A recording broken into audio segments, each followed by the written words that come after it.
Ready? আসসালামু আলাইকুম। ওয়ালাইকুম আসসালাম। সোলোকো স্পোর্টসে আপনাদের সকলকে স্বাগতম।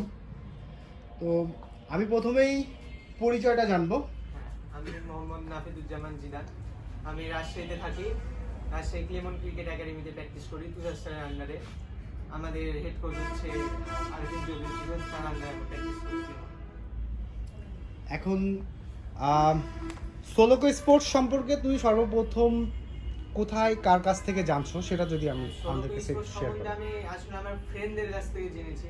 লাইক আমি ফেসবুকেও দেখেছি তাদের ব্যাট অনেক ভালো হয় এবং আদার্স মানে সব থিংই ভালো হয়। সো আমি ওইসব দেখে এসেছি। আজকে কি পারচেজ করলে? আজকে আমি লাইক ব্যাটিং গ্লাভস, তারপরে হচ্ছে থাই প্যাড, তারপরে হচ্ছে ব্যাগ, আমার কিক ব্যাগ। জিদানকে অসংখ্য অসংখ্য ধন্যবাদ। জিদান, তোমার জন্য সামনের দিনগুলোর জন্য শুভকামনা থাকবে। সব সময় সোলোকো স্পোর্টসের প্রতি আসবো হচ্ছে জিদানের বাবা মার কাছে। তো জিদানকে নিয়ে আপনাদের স্বপ্নের ইচ্ছার কথাগুলো জানতে চাবো। তো সেটা আসলে তার ক্রিকেটীয় বা মানুষ হিসাবে বা তার কিভাবে পরবর্তী যে লাইফ বা এই সম্পর্কে আমরা একটু জানতে চাই। আসসালামু আলাইকুম। আমি আমার সন্তানের জন্য দেশবাসীর কাছে প্রথমে দোয়া চাই এবং আমার ছেলে খেলাধুলার সাথে সাথে পড়াশোনা চালিয়ে যাবে এবং যেভাবে সে খেলাধুলাতে আগ্রহী এবং তার যে এত আগ্রহ, পড়ালেখাটা একটু এমনি কম আছে কিন্তু খেলাধুলার প্রতি তার খুব মনোযোগ বেশি।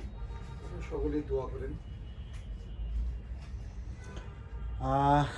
জিদানের আব্বুকে এবং আম্মুকে অসংখ্য অসংখ্য ধন্যবাদ, সঙ্গে জিদানকে আমাদের সোলোকো স্পোর্টসে ফার্স্ট টাইম আসার জন্য। আমরা অনেক অনার্ড ফিল করি। শুধু রাজশাহীর থেকে ওনারা আসছে, কিছু প্রোডাক্টের নিড ছিল। তো আই হোপ, আমরা আশা করি যে এই প্রোডাক্টগুলো পরে তুমি বেটার কমফোর্ট ফিল করো, তোমার স্কিলটাকে আরও ডেভেলপ করো, আর সঙ্গে তোমার কন্টিনিউয়াসলি সোলোকো পরিবারে তোমার আসা যাওয়া সব সময় হোক, এটাই আমরা চাই। পরিশেষে এতটুকু বলবো, আপনারা সবাই সুস্থ থাকেন, ভালো থাকেন, সোলোকো স্পোর্টসের জন্য দোয়া রাখবেন। আসসালামু আলাইকুম।